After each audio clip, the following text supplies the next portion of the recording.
Hey guys, and welcome back to my channel. So today we are here with a fettuccine or shrimp fettuccine Alfredo mukbang. I have this nice tray of noodles and shrimp, so let's get started. I am so hungry. I haven't ate yet today. I mean, it's only like noon, but you know.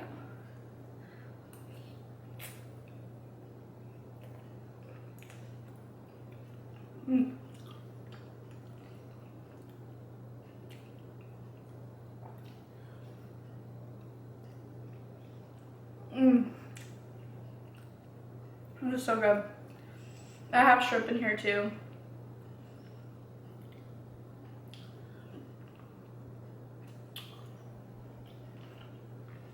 Today, we're talking about insurance fraud.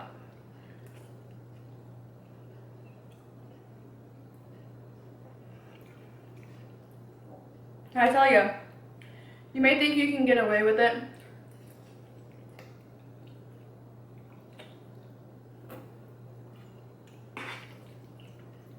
but they find you eventually. And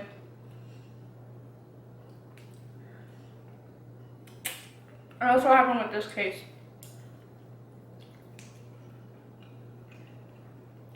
I'm so excited. It's actually kind of cold here in Texas.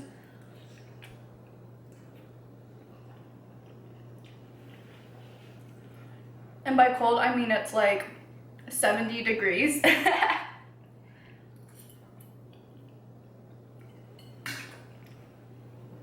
But for us, that's really cold, so I got some lemonade.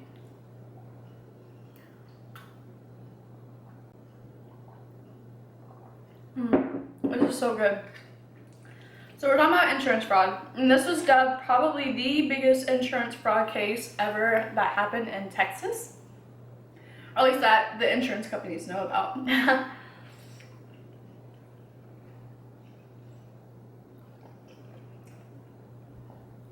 So it all begins in 2014.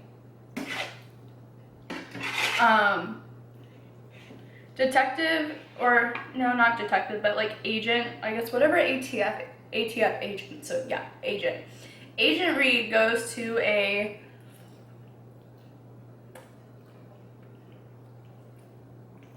independent like airport.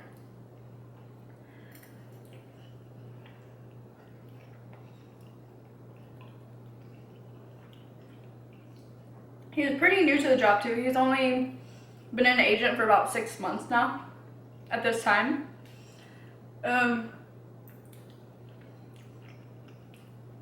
He goes to what he thinks is going to be like an arson case, like, and he shows up and there's this plane that's burned in the middle. Like the nose is on the ground and then the tail is on the other side of the ground.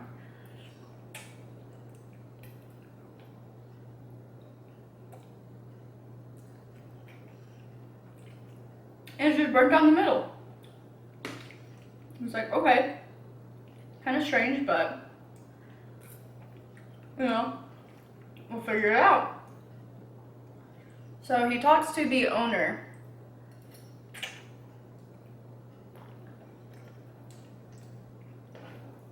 And the owner says that there was someone that was kind of acting suspicious.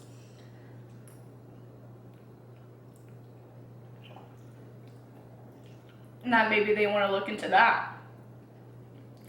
And now they said that about 2 weeks before the plane caught on fire,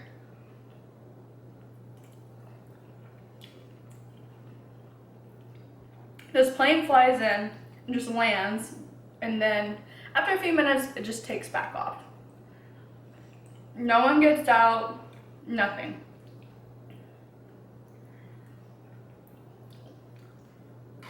And then 2 weeks later, that the other plane that's sitting there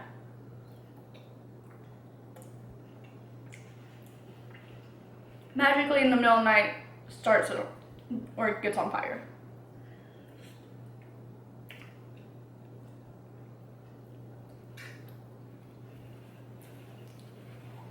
Now, they review the cameras because they actually do have cameras. And it actually got on camera the person jumping out of the plane before the plane like really starts to kind of not necessarily explode, but actually really catch on fire.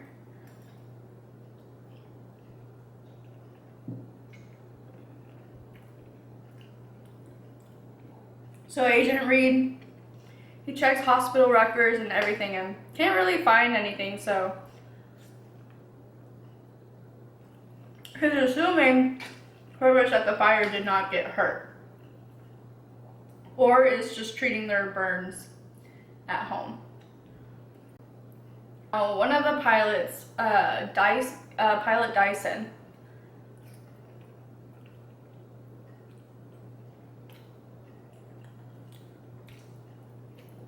she saw the weird aircraft, so she actually wrote down the tail number and then looked it up.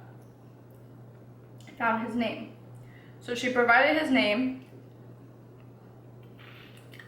And his name was Raymond Fosdick, was the one that was acting suspicious. And then the owner of the burned plane was TR. TR Wright. He went by TR. So this is in 2014, so social media and just the internet on phones is pretty common.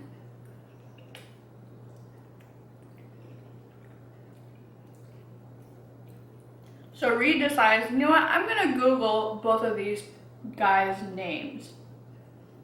He comes across some pretty interesting stuff. Both of their names pop up together in articles together.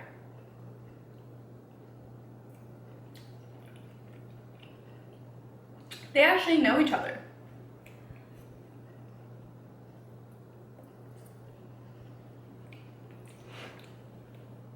And they've both been caught up in some pretty interesting predicaments. First one that Reed sees a lot of when he Googles their names is a few years back, I believe in 2012,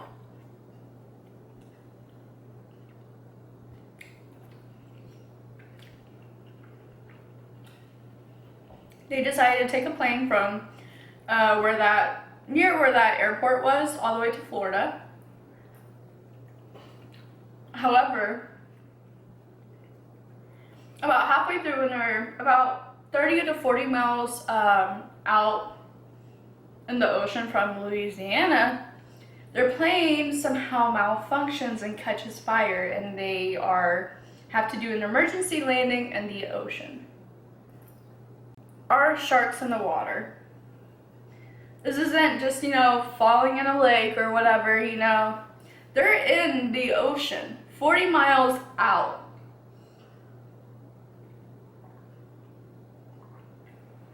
But somehow they had enough time to grab their iPad that had a waterproof case on it, coincidentally, keep their sunglasses on, keep, well-kept looking smiles on their face, as they're floating around the ocean, as they're documenting what is going on. So it takes about 3 hours for the Coastal Guard to come.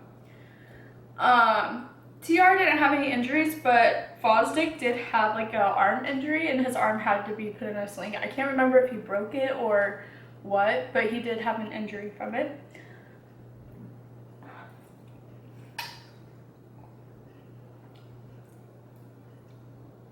And they were doing the interviews, and I even watched them too. It was kind of funny. TR is very, I guess you could say, like, charismatic. And Fosdick is kind of more to like himself, I guess you could say.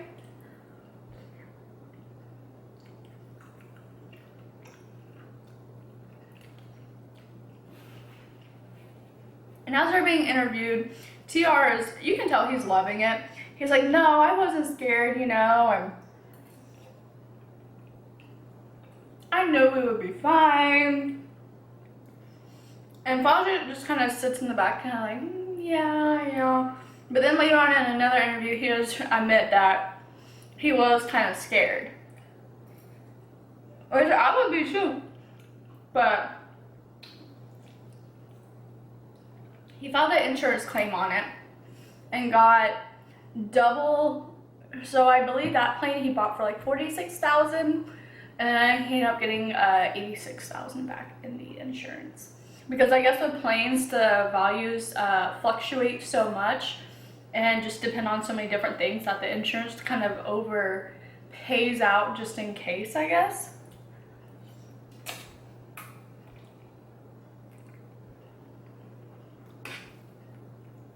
Now also, let's just kind of talk about TR's past. That man,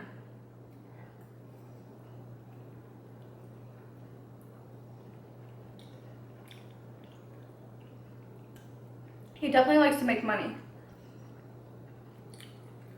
He grew up not broke necessarily, but he didn't have like, they weren't the richest. Like 16, 17, he started working at a kiosk. And then around like 18 or so, the kiosk went out of business. And the owner, which I think is really crazy, the owner as a payout gave him all the inventory and everything, and it all equaled about $80,000.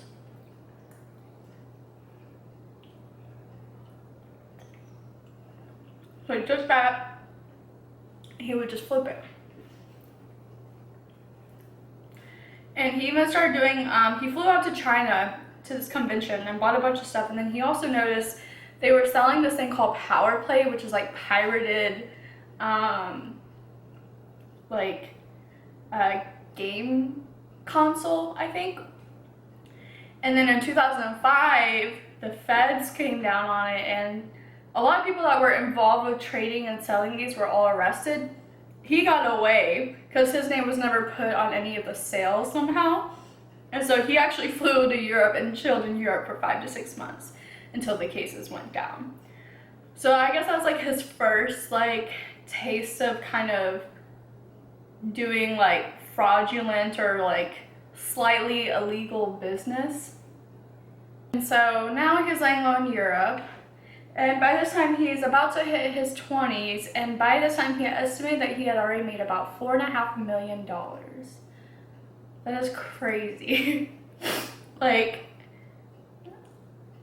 that's an insane amount of money for such a young kid. So, once the cases are finally done and just kind of, you know, chilled out, he comes back to America. He comes back to New York, where he's from, where he did like the kiosks and whatnot. And he's like, what can I do? And at this time, keep in mind, this is 2005, 2006. So for all y'all young people, like I'm young, but I still like kind of grew up where like when I was born, like YouTube wasn't a thing, like Google was just kind of fresh, like, so technology was still kind of new for us like growing up. It was forbidden to get on the internet on your phone. Like, if you got on the internet on your phone, you were asking for an ass whooping because of how much it would charge your bill. So, it's very different from how it is nowadays. So he starts selling car parts online. And it takes off because it's one of the kind of not first of its own, but it's kind of a newer thing, so it's not that saturated as it is now. So next thing he knew, he was selling parts all over the country, and then got to bigger parts and just like whole cars instead of just parts, and just all types of stuff.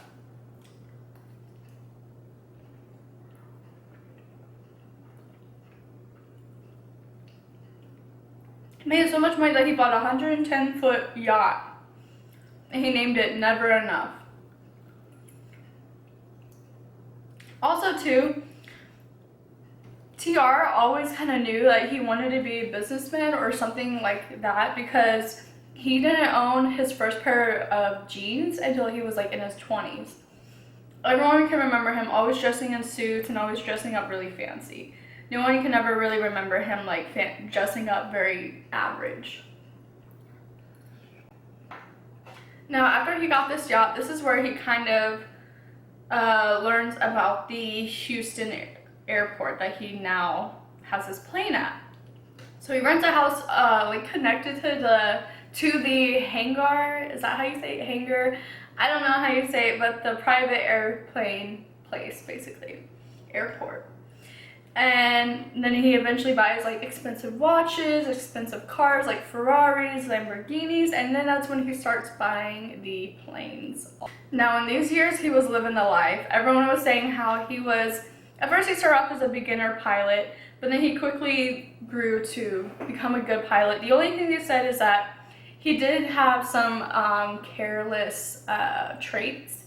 Like, I guess whenever you're about to fly a plane, you have a lot of procedures that you go through to make sure everything in the plane is fine. But he would just skip it, and he would just be like, and he always liked to say, oh, it'd be a great chapter in my book.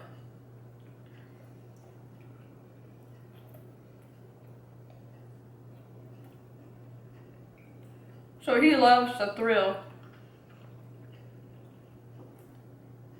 Maybe a little too much. And I said too, he always had a different girl in his arms too. So he was a womanizer.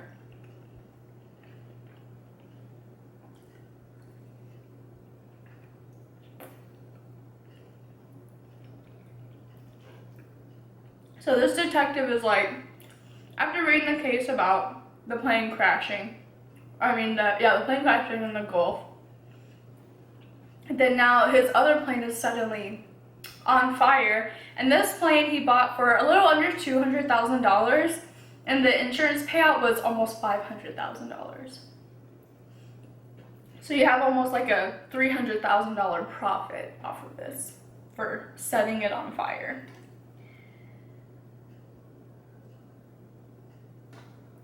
So Reed spends the next few years just investigating him.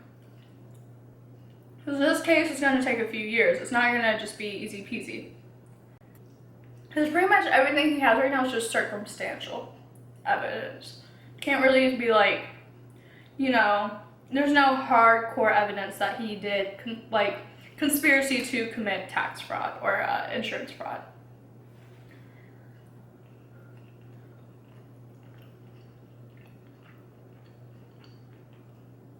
There was another time too where his Lamborghini crashed into like a ditch with water and was ruined. He got an insurance payout of that.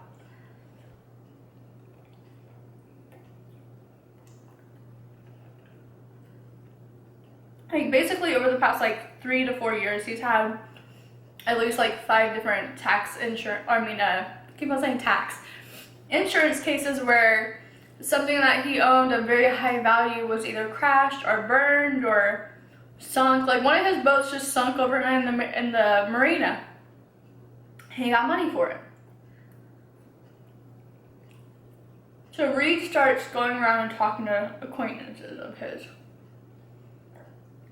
One of them is in Hawaii, I believe, and this one was actually part of one of the insurance frauds that did happen. So he goes out there and he's hoping that he's going to catch a break, because most likely most of these people know what's going on, so who's really going to talk, So he goes and he's like, hey, tell me what's going on. And he kind of tells, this first guy initially, he tells him, hey, like, I'm with the ATF, I'm investigating. So the friend's name was Edward Dilemma. And so he's like banking on him to talk, chirp like a little canary. And he actually does. And he's like, yeah, he pressured me into doing this insurance scam with him. I was promised big bucks. I only got a couple thousand out of it. So I think that's why Dilemma also kind of like snitched a little bit, because he was like, dude, like you told me I was going to get like at least like 100,000. Because I think with theirs, they did get, I think the insurance payout was like over $200,000. And he sees that Fosdick has a photo with firearms. And the thing is, he is a convicted felon, which is illegal to have firearms when you are a convicted felon. So he goes over and talks to Fosdick. And Fosdick surprisingly talks. It shows him all the messages, all the emails where TR's like, Keep your story straight. Don't mess this up, like, you know, whatever. Like when they first conspired to do the Gulf Coast crash.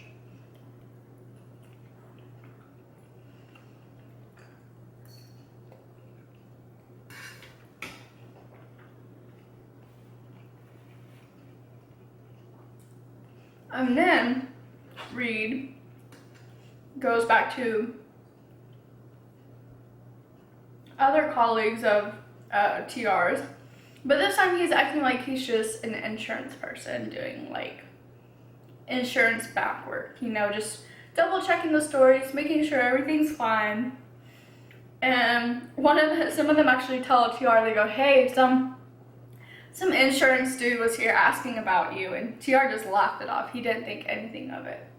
Now by this time it's like 2015, 2016, and TR actually falls in love, and he finds this girl, they fall madly in love, and he starts actually living the taken life.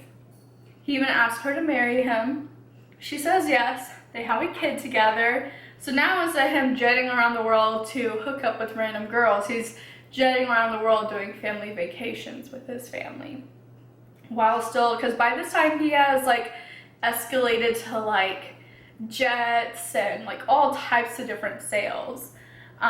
Even once too, he was even investigated because he sold a helicopter or something like that, and they happened to be part of one of the Mexican cartels. And he was like, look, I just sold the thing. They just happen to be a member. I have no dealings with the Mexican cartel. So to this day, it's still not known, but I don't really think he really did. I don't know. Now, by this time, it's 2017, and Reed is like, okay, I finally have enough evidence to finally take this guy down. I have to be careful though, because he is a major flight risk. Like, he has millions of dollars, jets, planes, helicopters, boats, like connections with foreign agencies. Like, he's gonna be able to escape if he wishes to escape. So he's like, okay, I gotta find him, which is also the hard part too, because he could be in California one day and then an hour later be in Japan having sushi. Like, he just went wherever he wanted to. Like, he'd be like, hey guys, y'all want to go to the beach? Okay, let's go to Greece. They would go to Greece for a few days. So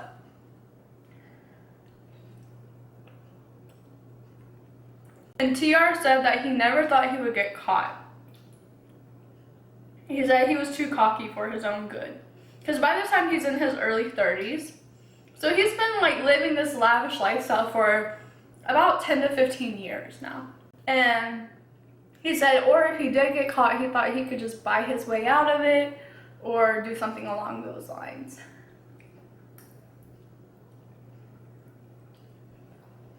So one day Reed gets a call that TR is in Las Vegas. So he flies out real quick. The US Marshals and all them get together, ATF and all that. And they plan a sting. Now, Reed can't really recall, but TR swears that they even had the most random people like dressed up. Like, they had like a clown dressed up like throughout the hotel, because I think in total they had like about 70 to 100 agents in there incognito, so that he wouldn't be tipped off or no.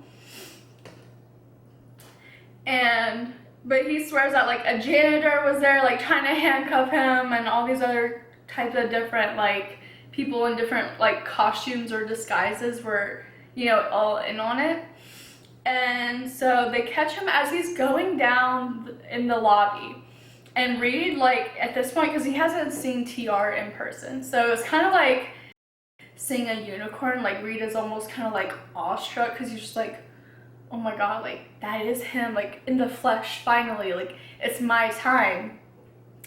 So he's walking with a briefcase, and as he's about to get into his car, Reed stops him and was like, TR, we need to talk to you, we're with the ATF, blah blah blah, you know, whatever, like basically saying like, you're caught, you know?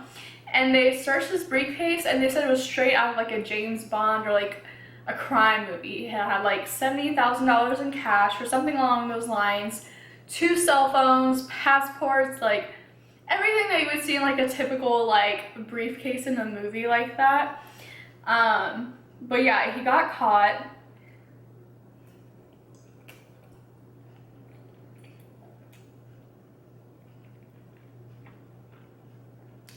And 2, he didn't want to stay in jail to wait for his sentencing or something like that. He wanted to post bail. Because initially they did not give him bail, but he was like, can I please have bail? And they actually granted it to him, and Reed was pissed. Because he was like, he is a flight risk. But at that point he had to like surrender his passports and whatever. And to Reed's surprise, 10 or so days later, when he was due to show up in court for his hearing, he actually showed up. So he was sentenced. He was sentenced a couple years in prison, but it's like a very like, it's like one of those chill prisons from what I read in the articles. So he will be released in 2022. His wife did leave him and took the child, so that kind of sucks because he said he was heartbroken because like she stayed with him for a few months, I guess, of him being arrested and in jail. And then she like sent him a letter saying like, bye, basically like, peace out. And all his acquaintances also got jail time too. I don't think as much because he was like the mastermind and they were kind of like his little like, not henchmen, but his like accomplices to it. They didn't really think of the scheme and they weren't really getting the bulk of it. Like I said, one of them, like he got over $200,000 and the other guy only got like a couple $1,000s out of it. So, and then he also had to pay almost $1 million in restitution, which I guess is a good amount because I think that's basically about how much in insurance fraud he did commit. So he is kind of paying it all back. But yeah, I just thought it was interesting because like he was literally acting like James Bond. Like he would post photos in his helicopter flying in the air like in a tuxedo. Like what?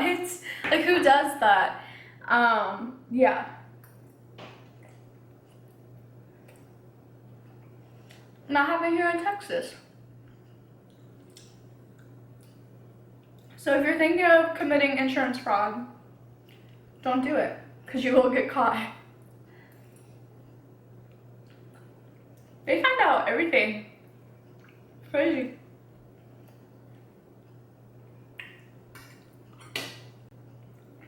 Alright guys, that is it for today's video. I hope you guys enjoyed the story about one of the biggest insurance frauds to ever happen in the state of Texas. I thought it was a really interesting case because he apparently was just so charismatic, and he even said too that like he's not mad at the people who snitched on him. Like he seems pretty like grown up now, and he was even saying too how like he's glad he got caught when he did because he could see himself turning into more illegal things had he kept on going. So I feel like he has grown as a person. So we'll see what he gets out in 2022 if he commits any other insurance frauds. But yeah, leave a comment down below, like this video, subscribe. I always like interacting with y'all, so follow me on all my social medias, and like I said, comment down below.